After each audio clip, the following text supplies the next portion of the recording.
क्रांती news, आवाज सर्वसामान्यांचा। चांदवड राहुड येथे बिबट्याचा कहर, नागरिकांमध्ये भीतीचे वातावरण, वन विभागाची पिंजरा लावण्याची तयारी। दिनांक 10/7/2025 पहाटे 5 वाजेच्या सुमारास चांदवड तालुक्यातील राहुड परिसरात बिबट्याच्या वाढत्या हालचालींमुळे नागरिकांमध्ये भीतीचे वातावरण निर्माण झाले आहे। गेल्या काही आठवड्यापासून या भागात बिबट्याचे सातत्याने दर्शन होत असून अनेक पाळीव प्राण्यांवर आणि नागरिकांवरही बिबट्याने हल्ले केले आहेत। गौतम पुंडलिक कापळणी यांचा गट नंबर 459 मध्ये 2 वर्षाच्या मादी बिबट्या पोल्ट्री फार्म करमदडे रोड माजी सभापती गणपतराव पवार यांच्या वस्तीजवळ 15 दिवसांपूर्वी या फार्ममध्ये घुसून बिबट्याने तब्बल 17 ते 18 कोंबड्यांचा फडशा पाडला होता। त्यामुळे या ठिकाणी वन विभागाच्या वतीने पिंजरा लावण्यात आला। राहुड येथील त्याआधीही प्रकाश नाना पवार यांची गाय बिबट्याने फस्त केली होती।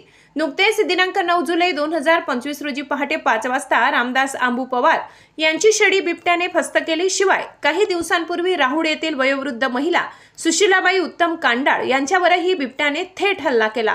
सुदैवाने त्या जीवितहानीपासून वाचल्या।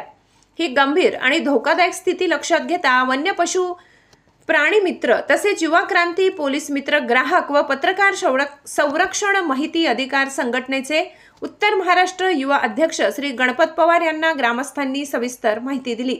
वन्य पशुप्राणी मित्र भागवत झालटे यांनी शासनाला या संदर्भात निवेदन पाठवले असून त्यांनी मागणी केली आहे की शेतकऱ्यांना दिवसा लाईट कनेक्शन उपलब्ध करून द्यावे, कारण रात्रीप्रमाणेच बिबट्याची हालचाल दिवसाही दिसून येत असून अंधारामुळे धोका अधिक वाढतो। दिवसा लाईट उपलब्ध झाल्यास शेतकरी आपले शेती काम सुरक्षितपणे करू शकतील। या घटनेच्या पार्श्वभूमीवर वन विभागाने तात्काळ हालचाली करून पिंजरा लावण्याचे काम हाती घेतले असून वन परिक्षेत्राधिकारी विशाल कुटे, वनपाल SK खंदारे, वनपाल वैभव गायकवाड, वनरक्षक पूनम सावडे, वनमजूर भरत वाघ, अशोक शिंदे आणि इतर अधिकारी व कर्मचारी तसेच स्थानिक गावकरी व ग्रामस्थ मोठ्या संख्येने उपस्थित होते। राहुड परिसरातील नागरिकांनी वन विभाग आणि प्रशासनाकडे मागणी केली आहे की बिबट्याच्या वाढत्या दहशतीला आळा घालण्यासाठी ठोस उपाययोजना राबविण्यात याव्यात, अधिक पिंजरे लावण्यात यावे आणि वन्यप्राणी निरीक्षकांची संख्या वाढविण्यात यावी। स्थानिक नागरिक, वन्यप्राणी प्रेमी आणि सामाजिक संघटनांच्या एकत्रित प्रयत्नातून या संकटावर लवकरच तोडगा निघेल अशी अपेक्षा व्यक्त होत आहे। महाराष्ट्र क्रांती न्यूज प्रतिनिधी रवींद्र केदारे, चांदवड।